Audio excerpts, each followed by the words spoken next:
हम आप लोगों के जोरदार ताली के बीच बुलाते हैं आज के लिवली डायमंड मिसेज ज्योत्सना।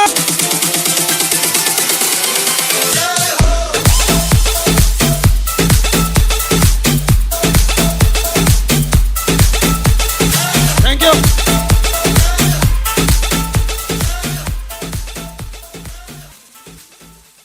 दोस्तों नमस्कार। कैसा लग रहा है? अच्छा या बहुत अच्छा?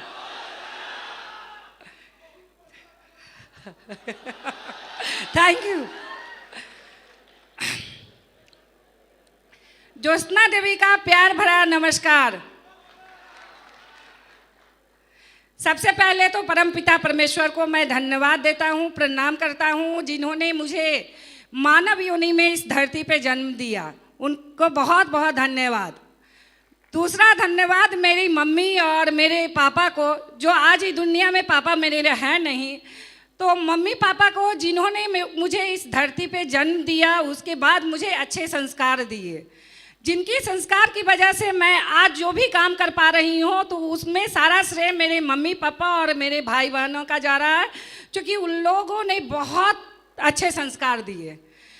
उसके बाद मैं अपने सास ससुर को धन्यवाद करती हूँ, जिन्होंने अपने लायक बेटे को मेरे हाथों में सौंपा, और जिन्होंने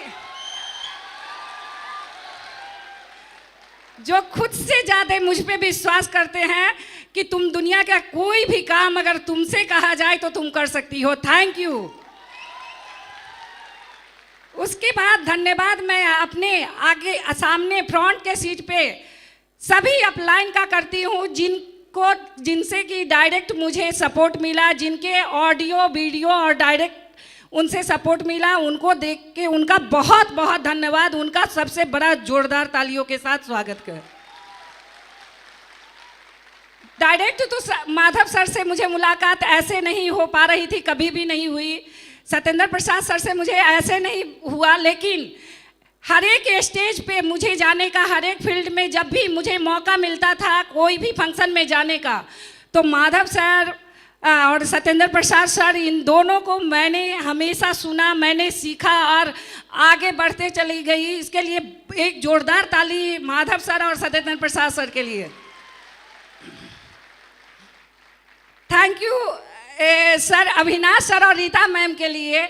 जब भी मैं टूटी, जब भी मुझे सर अभी बताए कि मैडम मेरे पास जाती थी, हमेशा मैं जब भी शुरुआती दिनों में टूटती थी, मुझे बहुत परेशानी आता था, टूटती थी और जाती थी, एक एक घंटा मैडम मुझे समझाती थी और प्यार से कहती थी नहीं आप तो डायमंड बन जाओगी। और मेरे से ज़्यादा मेरे अविनाश सर और रीता मैम को मेरे पे विश्वास था। Thank you ma'am, thank you sir.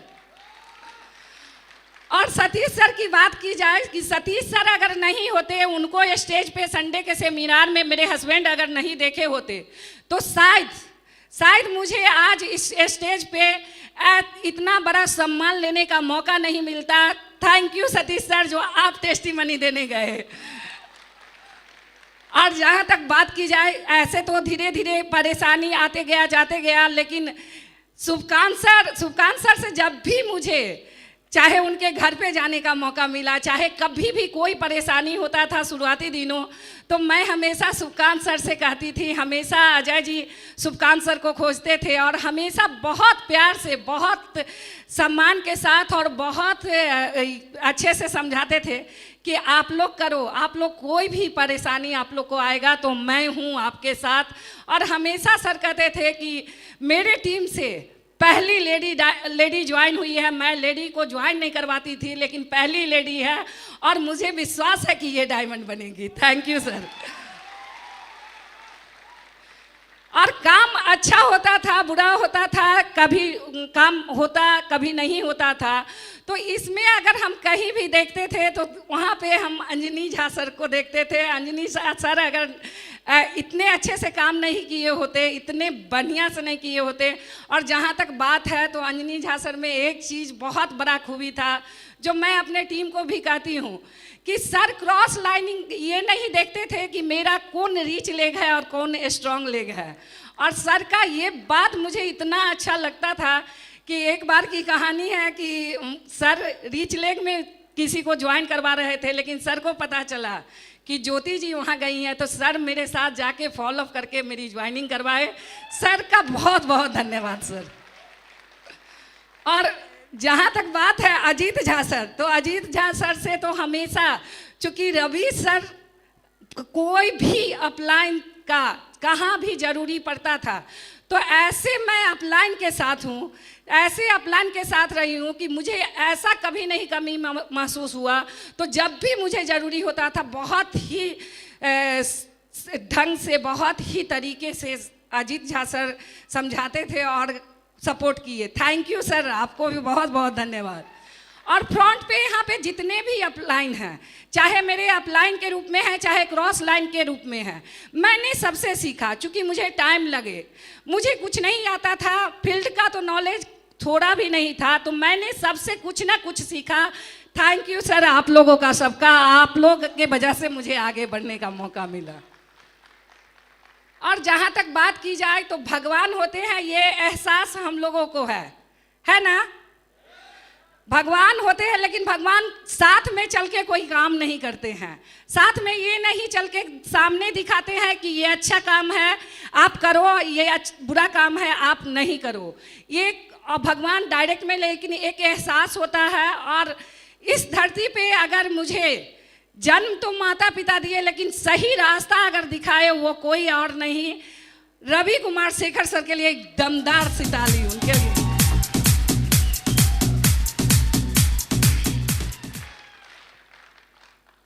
और मेरी जर्नी ये है कि मैं आप लोग तो देखे ही होंगे कि मैं किस फैमिली, मेरा मायका कैसा था, किस फैमिली बैकग्राउंड से निकली और मुझे कहाँ पे शादी किया गया और कैसे हुआ। तो जहाँ तक बात है कि मैं एक छोटा सा किराना दुकान करती थी, बहुत काम पहले सिलाई बुनाई जैसे तैसे करके। मेरी सोच हमेशा हुआ करता था कि सर के पास पैसा कम है, लेकिन मेरे 3 बच्चे हैं, उनको बेहतर एजुकेशन दूं और सब कुछ उसका पूरा करूं, ये मुझे हमेशा खलते रहता था। लेकिन मेरे पास पैसा नहीं हुआ करता था, तो छोटे छोटे बहुत काम किए। उन्हीं दिनों मुझे एक किराना का दुकान खोलने का मौका मिला। मैं किराना का दुकान खोली और हम दोनों वाइफ हस्बैंड मिलके उसको चला रहे थे। चल रहा था, घर जैसे तैसे चल ही रहा था। लेकिन उसी बीच एक बार मुझे तो मौका भी नहीं मिला था कोई सेमिनार में जाने का, मेरे हस्बैंड को मिला अजय सर को, और वो देख के आए। मुझे विश्वास नहीं था, मैंने ज्वाइन नहीं किया, लेकिन सर के गुस्सा होने पे मैं साइन जरूर कर दी। साइन करने के बाद ऐसा हुआ कि मेरी ज्वाइनिंग डायरेक्ट मेरे से पैसे लेके नहीं किया गया, मेरे से पैसा इस काम को करके लिया गया कि लाओ दुकान का सामान ला दूं। और दुकान का सामान के लिए पैसा जाता था और मेरे घर में वो सामान नहीं आया और मेरी ज्वाइनिंग हो गई। ज्वाइनिंग होने के बावजूद मैं एक वैसी लेडी थी कि मुझे लगता था कि नेटवर्क मार्केटिंग में कोई आज तक सफल नहीं हुआ है, और ख़ास करके मैं तो नहीं होंगी। मेरे पास ना उतना एजुकेशन है, ना फील्ड का नॉलेज है, तो मैं कैसे हो सकती हूँ। ये था। तो सर पैसा दे के आते थे, सर बाहर से आते थे, और मैं घर पे उनको एक ही बात कहती थी कि मेरा पैसा जहाँ दे आए हैं वहाँ से लेके आइए। और बस ऐसे ही चलते चला गया। सर पैसा लाते कहाँ से, मेरी आईडी लग गई थी, मेरा सामान आ गया था और ज्वाइनिंग हो गया था। फिर भी मुझे समझ में नहीं आया। और दूसरी बात, मैंने समझने का कोशिश भी नहीं किया कि ये काम कैसा है, क्योंकि आप लोग ही बताएं, आप लोग सपोर्ट करें कि क्या एक लेडी जो अपने मायका से उठ के ससुराल में आती है, और वो भी बहुत बड़ा, उसको कुछ ऐसा नहीं मिलता है, और वो किराना का दुकान चलाने वाली महिला को क्या विश्वास होगा फील्ड में लाखों करोड़ों रुपया आ सकता है? ऐसा हो सकता है क्या?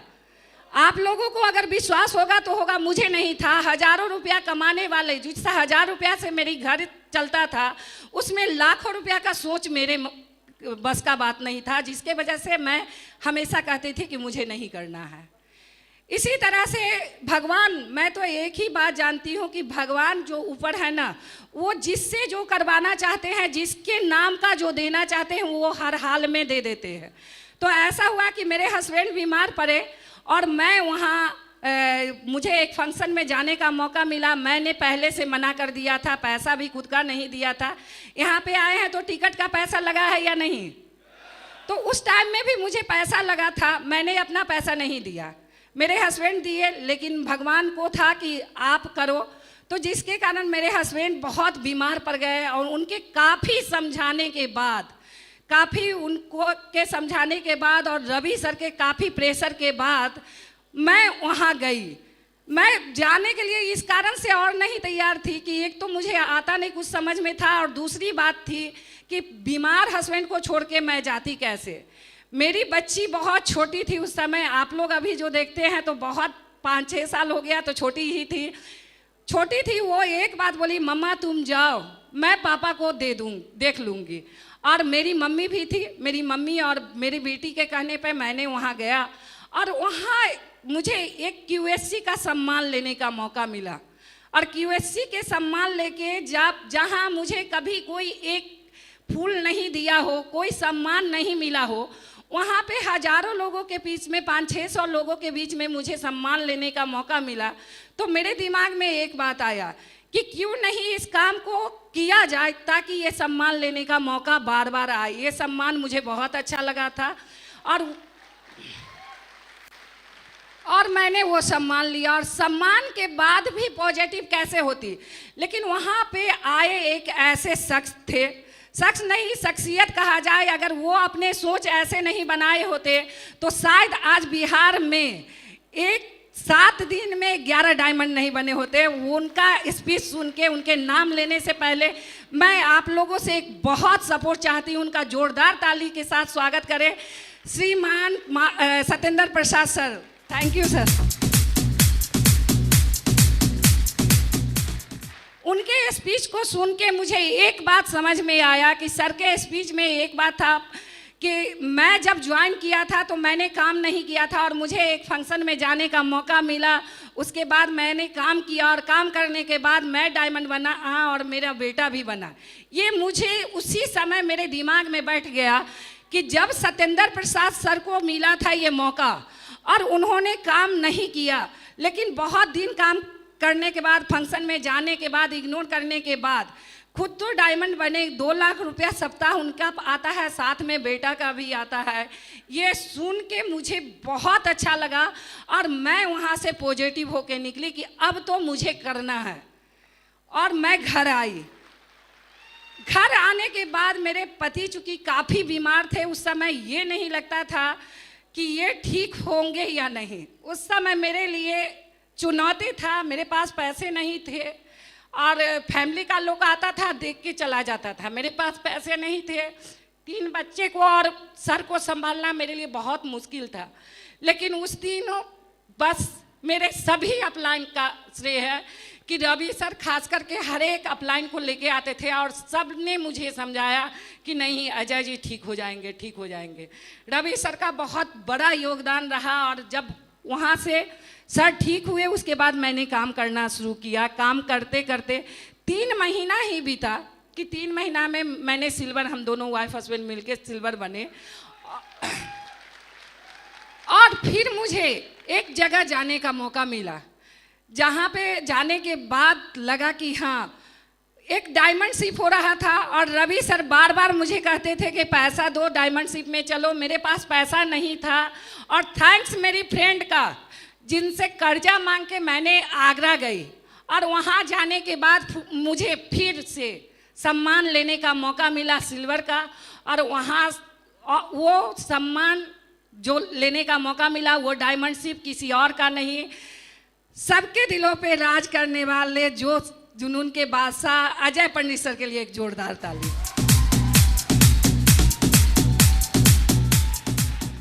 सर का स्पीच तो सुने, सब लोगों को सम्मान लेते हुए देखे, मुझे भी सम्मान मिला।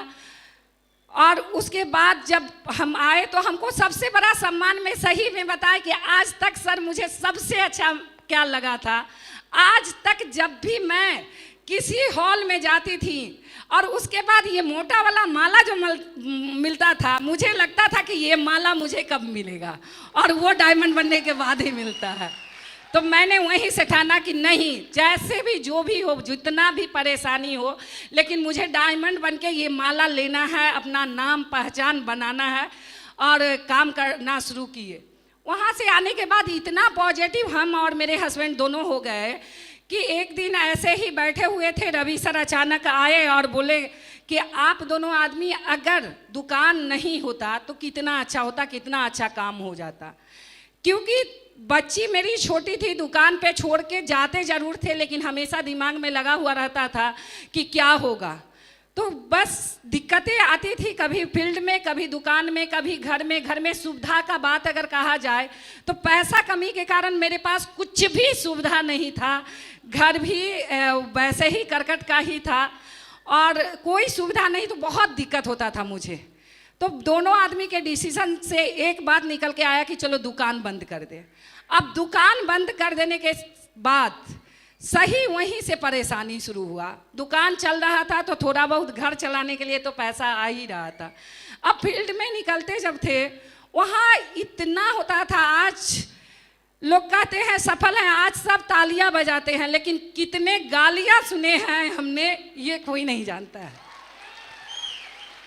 क्योंकि आज जेंट्स को तो परेशानी होता ही है। जेंट्स भी अगर नेटवर्क मार्केटिंग में जाता है तो फील्ड में लोगों को ये नहीं पता होता है कि नेटवर्क मार्केटिंग आखिर दे क्या सकता है, नेटवर्क मार्केटिंग के पास है क्या। वो दुनिया का वो सब कुछ दे सकता है जो आदमी सोच भी नहीं सकता है। और मैं तो लेडीज थी, तो जब जेंट्स को प्रॉब्लम होता है तो मैं लेडीज थी, मुझे प्रॉब्लम नहीं हुआ होगा।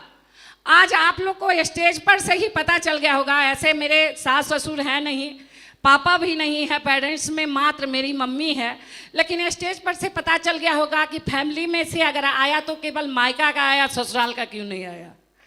तो विरोध में इतना ज़्यादा विरोध होता है। और मैं जब काम करने, तो विरोध से डरना नहीं है, क्या करना है। अगर आप लोगों को मेरे जैसा सम्मान चाहिए तो एक बहाना छोड़ना पड़ेगा कि लेडीज हूँ, परेशानी होता है, ये बहाना। और असली काम तो सही में उस समय शुरू हुआ जब मैंने दुकान बंद कर दिया, इनकम का स्रोत बंद कर दिया, और सेफ शॉप से भी ताने मिलते थे। लोग तरह तरह के बातें करते थे। जब मैं जहाँ निकलती थी तो पीछे से आवाज़ आता था, करोड़पति बनने चली, पता नहीं किस किस के साथ घूम रही है, कहाँ से आ रही है।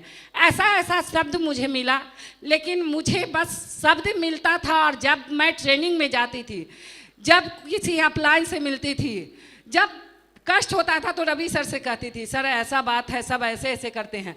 तो हमेशा सर एक बात कहते थे, बोलने वाले को छोड़ दीजिए। हमेशा सर मुझे एक वीडियो हमेशा दिखाते थे। जब भी मुझे इस तरह का कोई भी बात आता था फील्ड से और मैं रवि सर से शेयर करती थी, तो रवि सर हमेशा का एक मुझे वीडियो दिखाया करते थे। वो कोई और नहीं, गीता यादव का था कि आप गीता यादव बनोगी। जब वो कर सकती है, बिहार की मैंने कोई आकर एक लेडीज नेटवर्क मार्केटिंग में सफल हो सकती है, तो आप क्यों नहीं।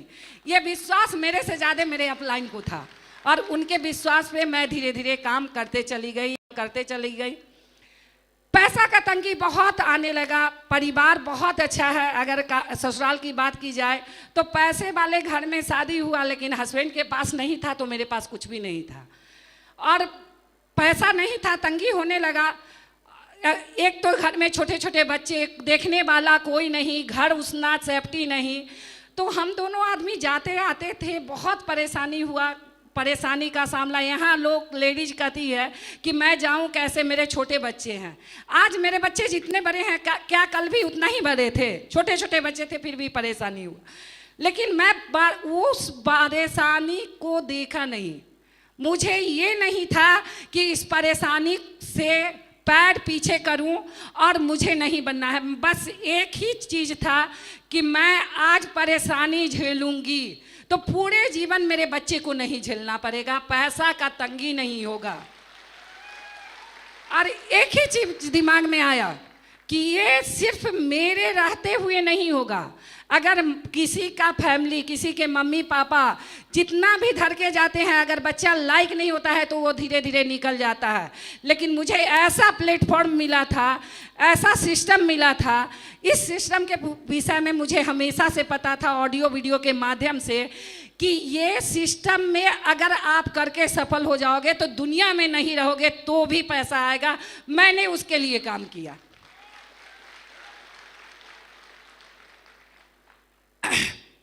परेशानी हुआ, टीम बनने लगा, टीम टूटने लगा।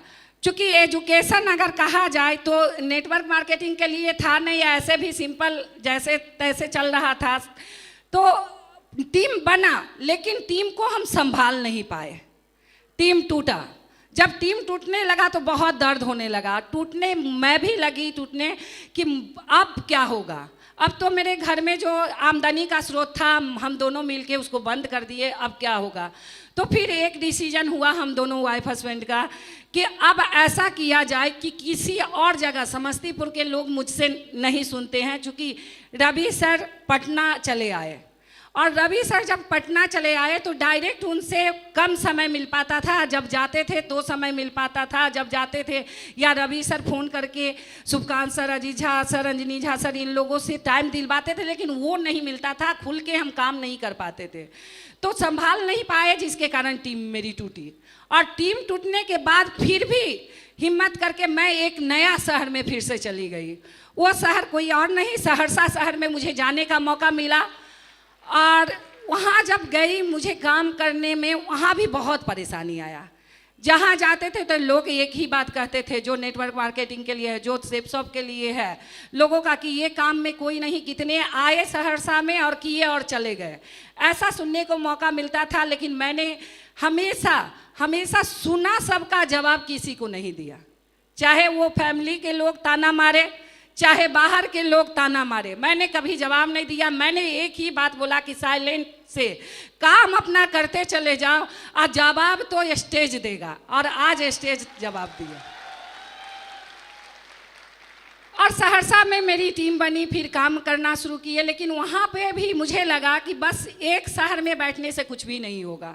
और मेरे अपलाइन भी जानते हैं, चाहे कोई भी शहर हो, आज एक आदमी इस लेवल पर भी मुझे जमशेदपुर में भी मिल जाता है तो मैं किसी के साथ वहाँ भी पहुँच जाती हूँ। आज मुझे जहाँ भी, जिस शहर में भी खोजा जाता है वहाँ मैं पहुँचती हूँ। तो धीरे धीरे करके ऐसे मेरा काम होने लगा। कई एक शहर मिला सहरसा से, उसके बाद धीरे धीरे मैं काम करते करते लेवल अचीव। जब एक समय आया कि पैसा थोड़ा सा ढंग से आने लगा तो फिर मेरा अच्छा से चलने लगा। धीरे धीरे मेरा लेवल अचीव हुआ, टूटे फिर बने, टूटे फिर बने, ऐसे करके पूरा होते चला गया। और काम करते करते मैं पटना जैसे शहर में आ गई। और वहाँ पे मुझे लगा कि अब हमेशा आने जाने से कुछ भी नहीं बनेगा। तो मैंने अपने पूरे परिवार को पटना में ही शिफ्ट किया और वहाँ से काम करना शुरू कर दी। और काम होते चला गया। परेशानी तो आता है, मैं ऐसा कोई काम नहीं हुआ, चाहे मेरे फैमिली मेंबर में हो कोई ऐसा शादी ब्याह या बच्चा, बस लोगों को लगता है, लेडीज को लगता है कि मैं अगर जाऊंगी वहाँ ये काम नहीं करूंगी, मेरे बच्चे छोटे हैं, मैं बाहर शहर में कैसे जाऊं, लगता है या नहीं। किसी दूसरे शहर में जाऊंगी तो मेरे बच्चे को कौन देखेगा। क्या लगता है आपके बच्चे को अगर आज कोई नहीं देखेगा, आज अगर आप हिम्मत नहीं करेंगी, आप अगर बच्चे को ये नहीं समझाएंगी कि बेटा तुम अपने करो, तुम अपने देखो। मैंने हमेशा बच्चे को एक ही बात समझाया कि बेटा आज मैं बाहर जाती हूँ, उसको भी लोग आके कहते थे कि तेरी मम्मी को तो तेरे से प्यार ही नहीं है, तुमको छोड़ के हमेशा चली जाती है। लेकिन मैंने हमेशा एक ही बात समझाया कि बेटा आज थोड़ा दिन तुम रो लोगी, कोई नहीं देखेगा, लेकिन पूरे जीवन अगर बाहर में रोगी, पैसा कौन देने वाला होता है। किसी के पास पैसा होता है तो किसी को हेल्प में ऐसे नहीं कोई देता है कि तुम बन जाओ। तो ये मेरी परेशानी थी, मैंने सबका ताना सुना और मेरे बच्चा लोग को छोड़ के मैं गई। क्या आप लोग अगर मेरे जैसा सम्मान पाना चाहते हैं तो आप लोग बताइए, लेडीज लोग खास करके, कि आप लोग को करना है। अगर करना है तो परेशानी तो झेलना पड़ेगा, जाना पड़ेगा, अपने शहर को, अपने परिवार को, अपने बच्चे को, अपने हस्बैंड को, सबको छोड़ के जाना पड़ेगा।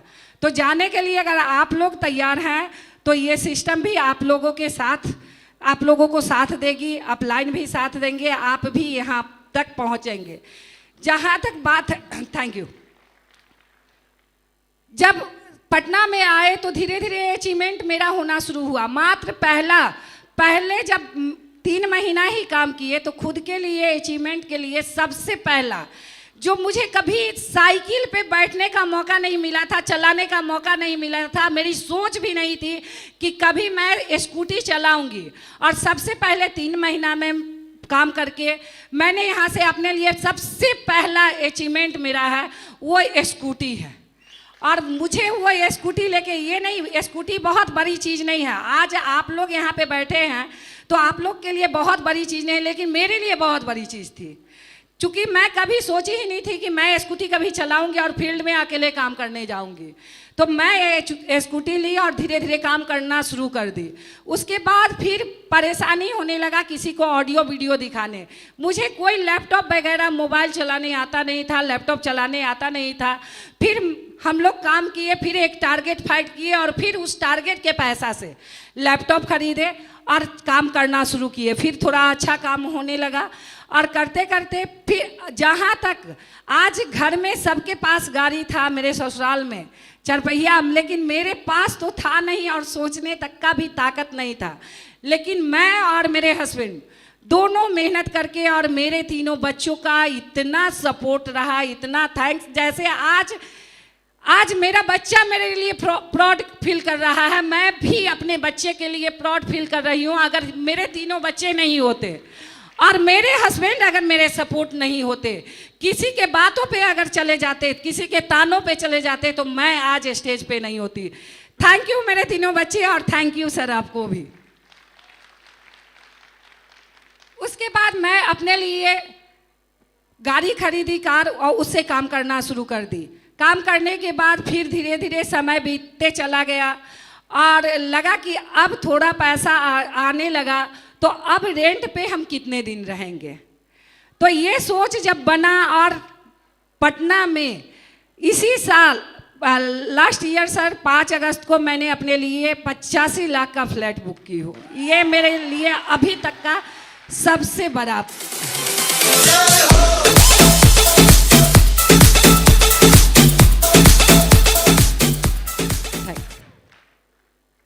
ऐसे मेरा जर्नी चलते चला गया। अभी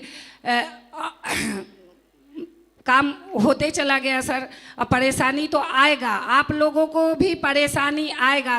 दूसरे शहर में जाना पड़ेगा, लोगों के ताने सुनने पड़ेंगे। बच्चे हैं तो बच्चे को देखते हुए आपको काम करना पड़ेगा। और करते करते आज आप चाहे और जाए, यहाँ पे ये बेल्ट, ये स्टेज, ये माइक, ये माला, चाहे कुछ भी है, ये सब कुछ, या जीवन में कोई भी अचीवमेंट मेरे पास आज है, तो उस अचीवमेंट के लिए सामने से मैं हूँ।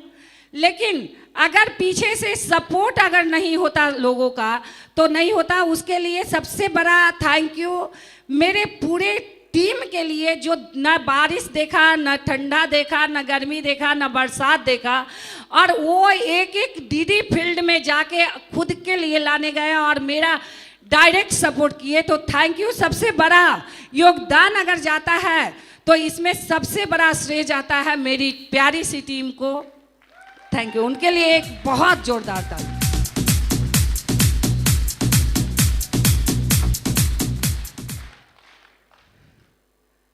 तो सर आज मुझे भी सीखने का फिर से मौका मिलेगा आप लोगों से। और जर्नी मेरा यही था, ताने क्या कहे सर, परेशानी तो आते चला गया, मैं काम करते चली गई और ऐसे हुआ। तो थैंक यू सिस्टम। अगर सिस्टम नहीं होता, सेफ शॉप नहीं होता, अच्छे डायरेक्टर, इतने 5 डायरेक्टर को भी बहुत बहुत धन्यवाद, जिन्होंने हम लोगों के जैसे एकदम नीचे लेवल वाले लोगों को सफल करने के लिए, जिनके पास ना एजुकेशन हो, ना पैसा हो, ना कुछ भी हो, तो उसी के लिए ये 5 डायरेक्टर सर को सबसे ज़्यादा धन्यवाद कि वो किसी को भी सफल बना सकते हैं। Thank you system. और थैंक यू मेरे सभी अपलाइन का जो डायरेक्ट इनडायरेक्ट सपोर्ट किए। Thank you.